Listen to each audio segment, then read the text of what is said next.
Claire Cousins and welcome back. This is part 3 of the fabric book that I'm making. I hope you've enjoyed part 1 and part 2. If you haven't seen them, then do go back and check out in my playlist. They're well worth seeing how far I've come from and to where I'm processing it today.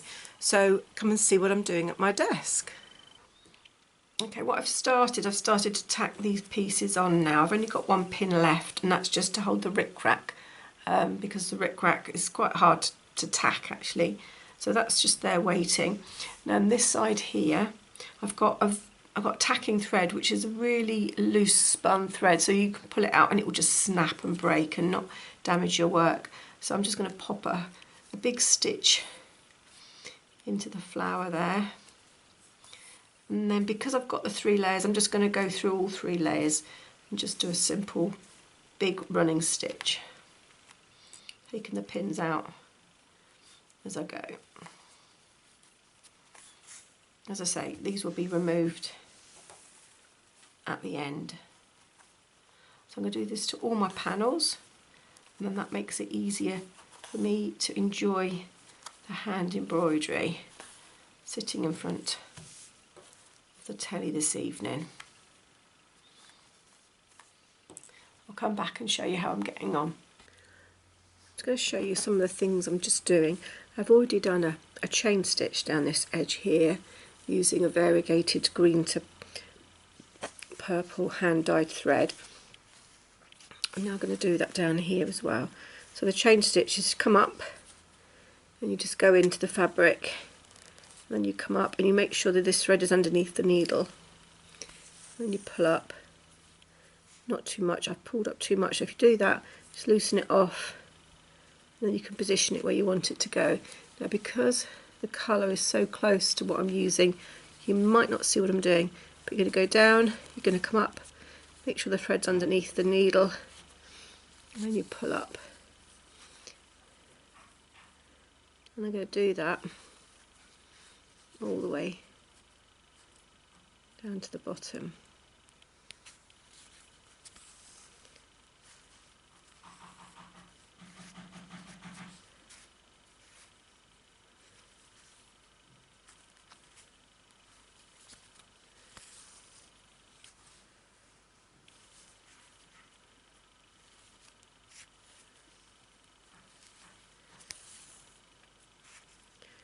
You'll see it clearer when it's clear of this sort of mesh.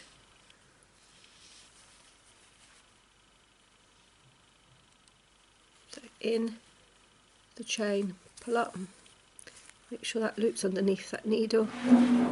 So into the loop and come up.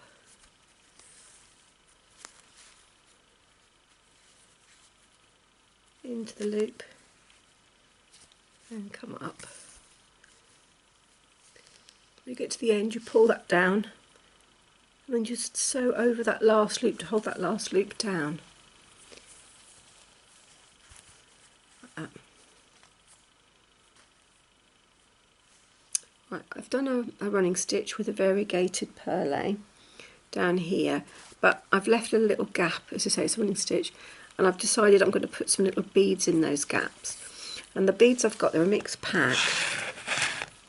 So it will be quite nice to have different greens going down. So I've come up, I've gone back down, I've got a beading needle, and you can see I pop one on, and then I'm going to put another one on there. I'm going to pick another one up.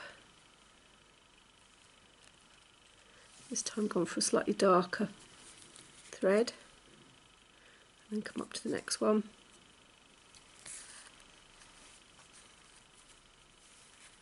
And pull up,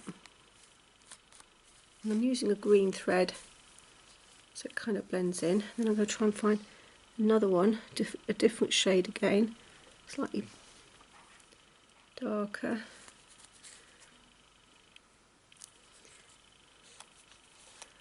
I'm just going to keep adding different coloured beads. Well, I say different coloured green beads.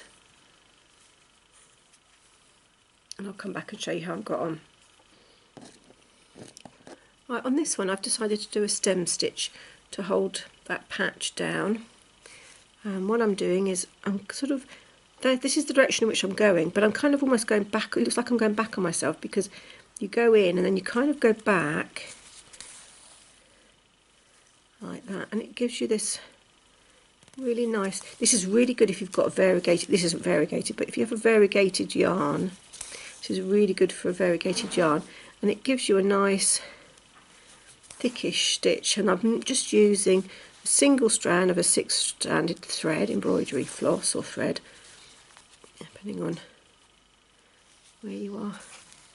And you can see I'm just making my way along there like that. Now, there's no reason why none of these could just be done using a sewing machine.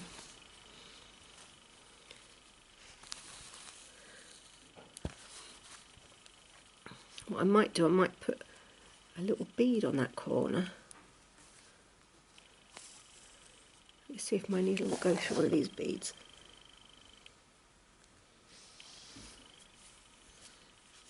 Yes, it will.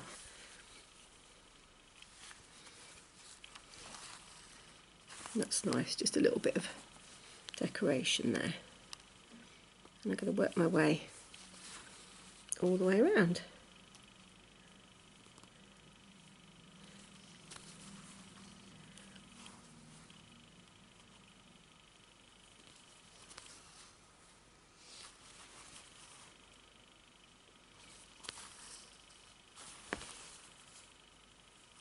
And I'll come back and show you how that's looking in a bit.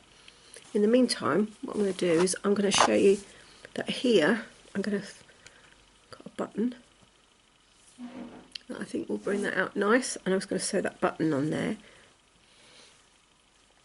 Right, so here all I'm doing is it's like a pin stitch or a prick stitch, where you come up and you pretty much go down where you've come up, and then you have a big stitch underneath.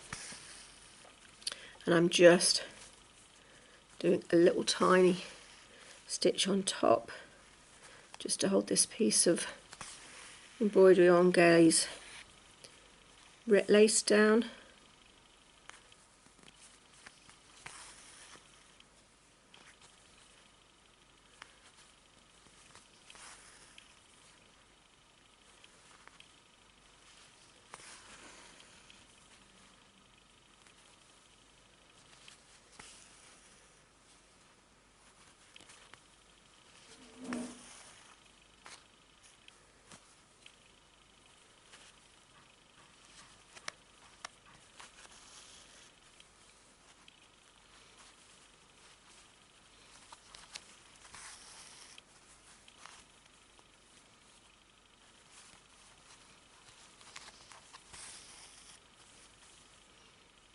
Got me to there. What I could do, I might actually do some stitches into this now just to hold that down.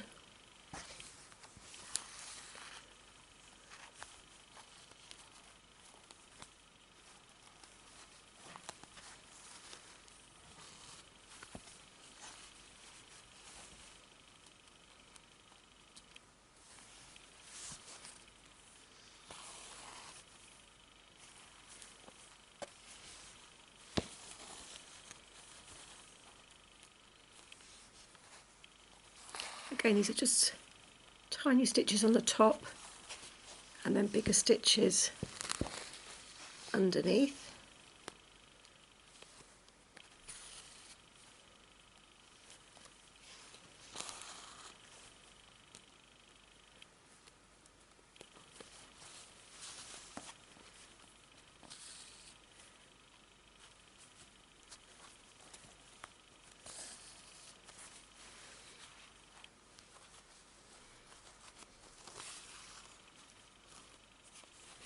And then while I'm in this area, I can come up and pop the button on. Now, this is a single strand. Obviously, ideally, you're better off putting buttons on with double thickness. This will just take me a bit longer to sew this one on.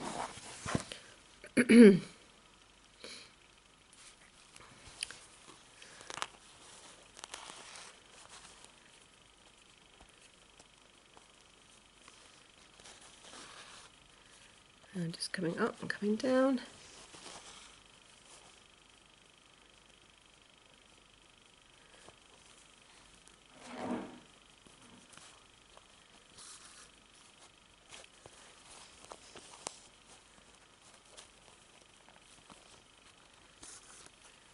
And I think that will be enough to hold it.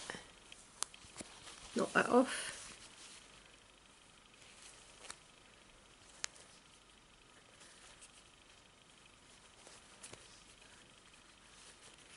And that'll be enough.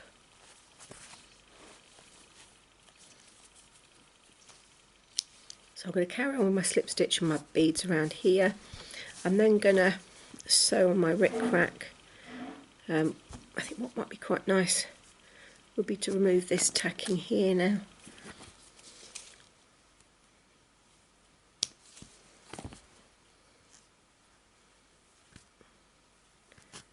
There we are. And I might take that rickrack off temporarily so I can sew this velvet down better first. Again, I should just do a very simple stitch under there.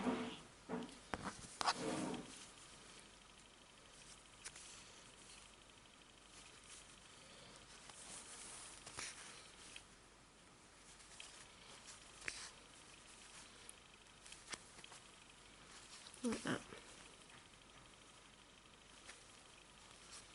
Right, what I'll do, I'll show you what else I've been up to. Right, here's the other pages I've been working on, and hopefully you can see I've done simple running stitches, I've done some cross stitch here to hold that patch down, I've sewn on some rickrack, and I've done some beads, and I've done some, it's either called seed stitch or rye stitch depending on what you prefer. And then this has already been folded. You can see I folded it in half because if I show you, so they're quite big, so you've got 2 pages there.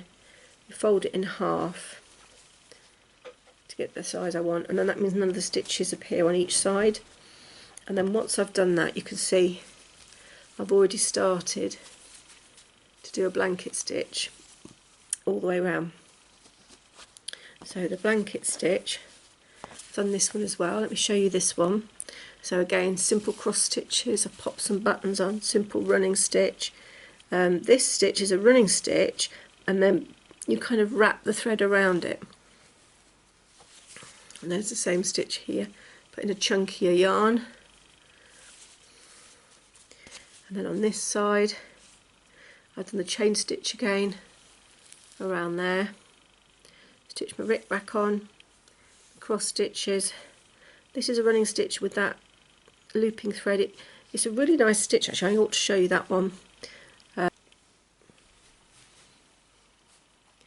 Okay, I'm just going to sew on this bit of rickrack. Now it already has a nice herringbone design already on it, so all I'm going to do is just catch the top edge with a little tiny stitch, and I'm using a thread that blends in quite nicely, and then I'm going to stitch that bottom edge here like that, and I'm going to work my way along.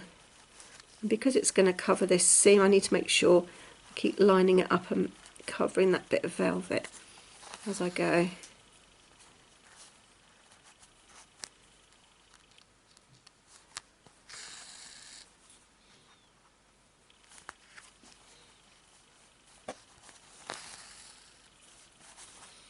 And there you are. Now I was also going to show you how I do blanket stitch on these edges. So I'm going to work our way along here. It's 2 strands of 6-stranded thread. I've already knotted it, and I'm going to go from the corner here.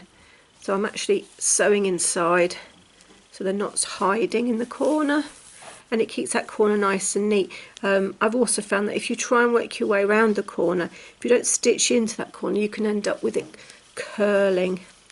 So what I'm doing is I'm going into the fabric, I'm just checking the back edge just to see if I'm happy with it, and if I am, I'm going to wrap And what is quite nice is if you want a beaded edge, you can put a bead on and you have a row of beads. I don't want it for this one, but I have done it on other projects. So I'm going in to the front, I'm just checking my back is level, and then I'm making sure it's wrapped, pulling it through.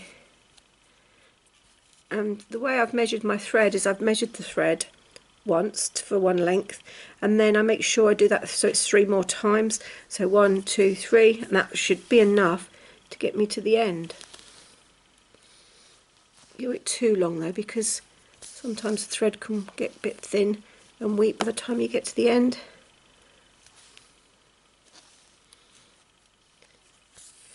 And doing a blanket stitch, one, it gives it a nice finish, and it just, yeah, flattens it all off, and all these raw edges get covered up quite nicely.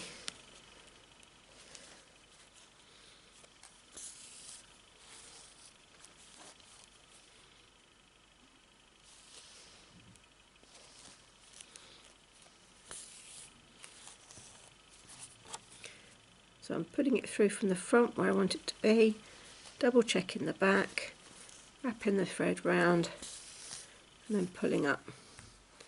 And I'll work my way all the way to here.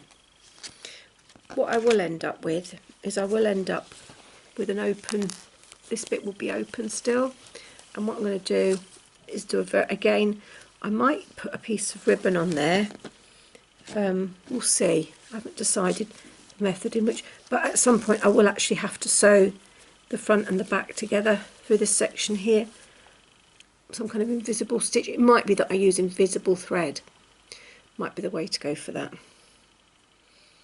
Anyway, I'll be back again soon to show you all the pages together and then how I put the book together. So bye bye for now.